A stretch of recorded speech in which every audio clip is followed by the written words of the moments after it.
Hello everyone, good morning to all. I Jitendra welcome you all to RKP online classes. बेटा we are going to start the chemical formula. How to write it?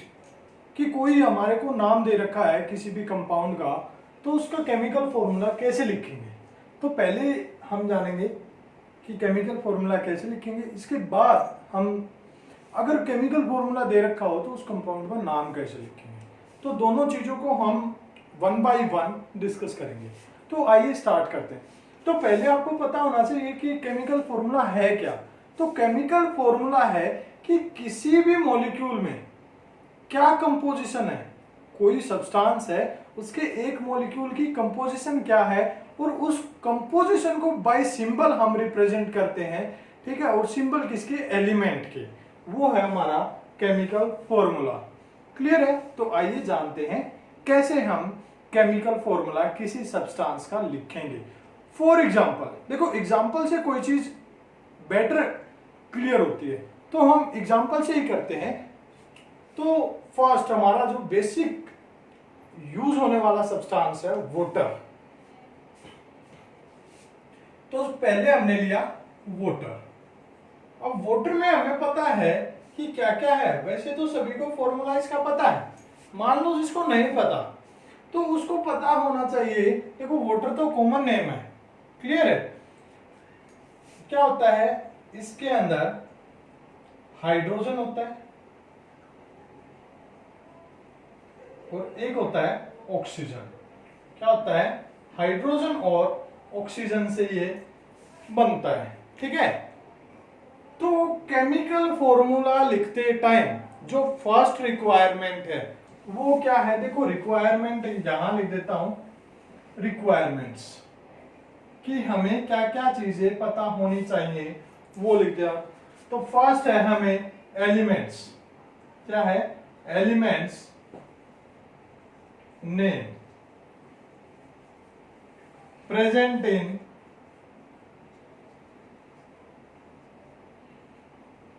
Molecule of substance, कि उस substance के molecule में कौन से element present हैं वो हमें पता होना चाहिए।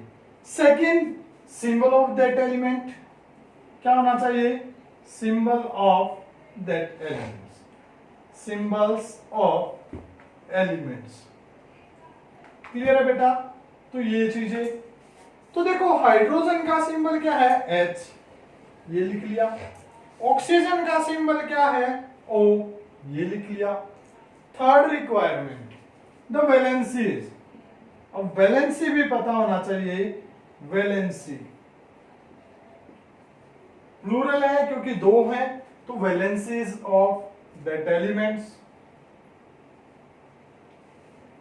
Valencies of that elements. तो वैलेंसी हमें पता है हाइड्रोजन की क्या होगी, +1 होगी। ऑक्सीजन की क्या होगी, -2 होगी। क्या है ये, अगर मैं साइन साथ में लिखता हूं तो ये वैलेंसी है नहीं बेटा। अगर मैंने साइन साथ में लिखा तो ये होगी इसकी ऑक्सीडेशन स्टेट। क्या होगी, ऑक्सीडेशन स्टेट, कि इसके ऊपर चार्ज कितना है। क्लियर है, पॉजिटिव है या नेगेटिव। अगर मैंने उसका चार्ज का नेचर शो कर दिया तो वो होगी ऑक्सीडेशन स्टेट, और उस नेचर को अगर मैंने शो नहीं किया तो वो होगी उसकी वैलेंसी। क्लियर है। तो 1 हाइड्रोजन की वैलेंसी है और 2 किसकी है, ऑक्सीजन की। क्लियर है। अगर मैं +1 लिखता यहां -2 लिखता तो वो हो जाती इसकी ऑक्सीडेशन स्टेट। क्लियर है। इसीलिए मैंने आपको एक्सप्लेन किया ये चीज यहाँ पे। अगर मैं साइन लिखूंगा साथ में, नेचर ऑफ दैट चार्ज अगर मैं यहां मेंशन करता हूं कि ये +1 है या -2 है, ऑक्सीजन पे -2 चार्ज होता है, तो वो ऑक्सीडेशन स्टेट हो जाएगी यहाँ पे। क्लियर है। तो मैंने लिखनी है यहाँ पे वैलेंसी। तो वैलेंसी लिखी मैंने, हाइड्रोजन की 1, ऑक्सीजन की 2। देन जो फोर्थ स्टेप है वो होगा क्रॉस मल्टीप्लाई। क्या करेंगे, क्रॉस मल्टीप्लाई। तो ये कर दी बेटा मैंने क्रॉस मल्टीप्लाई। ऐसे ही करते हो ना, इक्वल का साइन जहां पे दिखा, मान लो ये हो गया 1/2 equal to X by Y, तो ऐसे ही क्रॉस मल्टीप्लाई कर दो, 2x किसके इक्वल, y के इक्वल, ऐसे ही होता है ना मैथ्स के अंदर क्रॉस मल्टीप्लाई, तो यहां भी क्रॉस मल्टीप्लाई। तो फॉर्मूला क्या बना, h के साथ आ गया 2, और ये 2 कहां लिखोगे, बेस पे नीचे, और ऑक्सीजन के साथ आया 1, और 1 को हम लिखते नहीं है, जैसे अगर मैंने लिखा ये y के साथ 1 नहीं लिखा, तो इसका ऑटोमेटिकली मीन है कि ये किसके साथ मल्टीप्लाई है, 1 के साथ। सेम अगर इसके नीचे बेस पर कुछ नंबर नहीं लिखा, उसका मतलब है कि वो 1 है। क्लियर है। तो वाटर का एग्जांपल क्या हो गया यहाँ पे, सॉरी केमिकल फॉर्मूला क्या हो गया हमारा, H2O। सेकेंड एक और कर लेते हैं बेटा, क्या, हाइड्रोजन सल्फाइड, क्या कर लेते हैं, सेकेंड एग्जांपल हाइड्रोजन सल्फाइड। तो सेम वही रिक्वायरमेंट, देखो क्या हुआ, हाइड्रोजन का H होता है, सल्फाइड यानी कि सल्फर, ये बताऊंगा बेटा आइड क्यों लगा, ये नेक्स्ट वीडियो में डिस्कस करेंगे।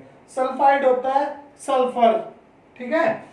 अब हाइड्रोजन की जो वैलेंसी है, सिंबल तो हमने लिख दिए, एलिमेंट पता लगे हाइड्रोजन सल्फर, ये सिंबल लिख दिए। हाइड्रोजन की वैलेंसी क्या है, 1।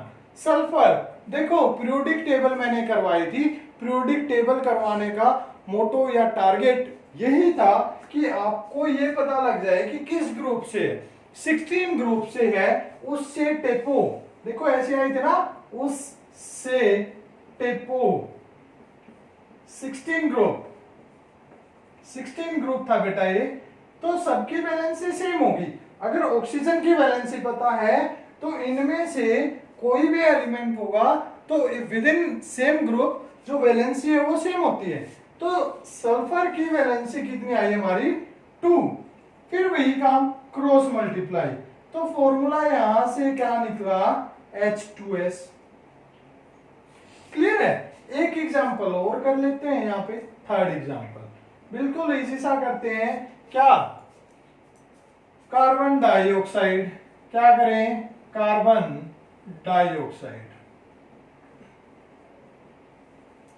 ठीक है। देखो डाई को भूल जाओ, वैसे डाई का मतलब होता है 2, ये 2 कहां से आया, कार्बन डाइऑक्साइड, एलिमेंट कौन से हुए, हमने तो सिर्फ एलिमेंट देखने, कार्बन क्या हुआ, symbol C, oxide means oxygen, oxide कहां से, ऑक्सीजन से, मींस O, क्या हो गया, O। क्लियर है बेटा। अब कार्बन की वैलेंसी क्या है, कार्बन की वैलेंसी जल्दी से बताओ, कार्बन की वैलेंसी क्या है, 4, क्या है, 4। क्लियर है। और ऑक्सीजन की वैलेंसी क्या है, 2, ये हो गया 2, क्रॉस मल्टीप्लाई कर दी तो क्या निकला यहां से, C2O4, ये निकला C2O4। लेकिन कॉमन है इनका, क्या कॉमन है, 2 कॉमन है, तो जो कॉमन हो बेटा उसको हम अलग कर देते हैं, ठीक है, कॉमन निकाल लेंगे वहां से, तो 2 कॉमन निकल गया यहां से, क्या बचा, देखो 2 निकाल लिया मैंने यहां से कॉमन, क्या बच गया यहाँ पे, 1 बचा, 1 हम लिखते नहीं, O4, यानी कि 2 कॉमन निकलने के बाद क्या बच गया, 2 बचा, यानी कि कार्बन डाइऑक्साइड का फॉर्मूला हो गया CO2। क्लियर है, क्या हो गया, CO2। कॉमन का मतलब होता है उस नंबर से हम डिवाइड कर देंगे दोनों को।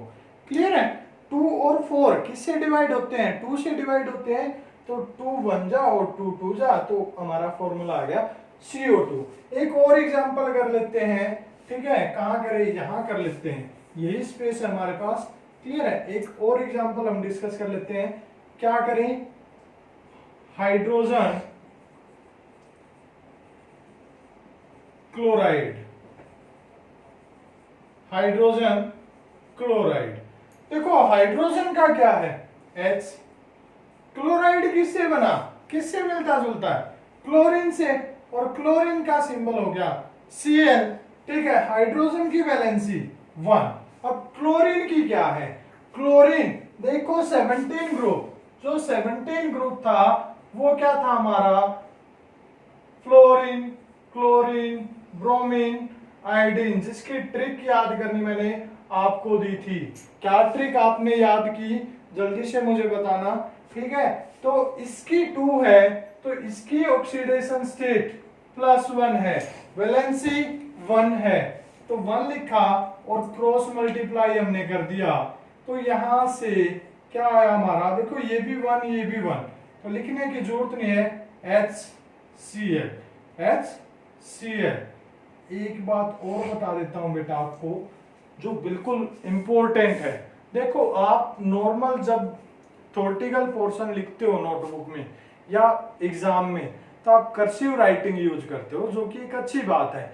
लेकिन कहीं भी आप केमिकल फॉर्मूला जब लिखो तो आपने कर्सिव राइटिंग यूज नहीं करनी है। क्या नहीं यूज करनी, कर्सिव राइटिंग बिल्कुल भी यूज नहीं करनी है, स्ट्रिक्टली मना है कर्सिव राइटिंग यूज करना इन सिंबल्स में।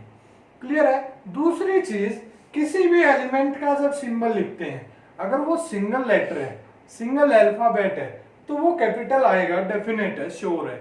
लेकिन अगर जैसे यहाँ क्लोरीन का एग्जांपल था, इसमें 2 लेटर यहाँ पे हैं, ठीक है, तो फर्स्ट लेटर कैपिटल आएगा और सेकंड हमारा हमेशा स्मॉल आएगा। फर्स्ट हमेशा कैपिटल, सेकंड अगर है तो स्मॉल, अदरवाइज तो जिक्र ही नहीं होगा उसका, ठीक है। और दोनों को अलग शो करोगे, ज्वाइन नहीं करना है अलग अलग दोनों लेटर को, ठीक है। अगर ज्वाइन कर दिया तो वही कर्सिव होगी, जो कि अलाउड नहीं है। तो ये थे हमारे कुछ एग्जाम्पल, आई होप कि आपको समझ में आया होगा। Thank you, have a nice day.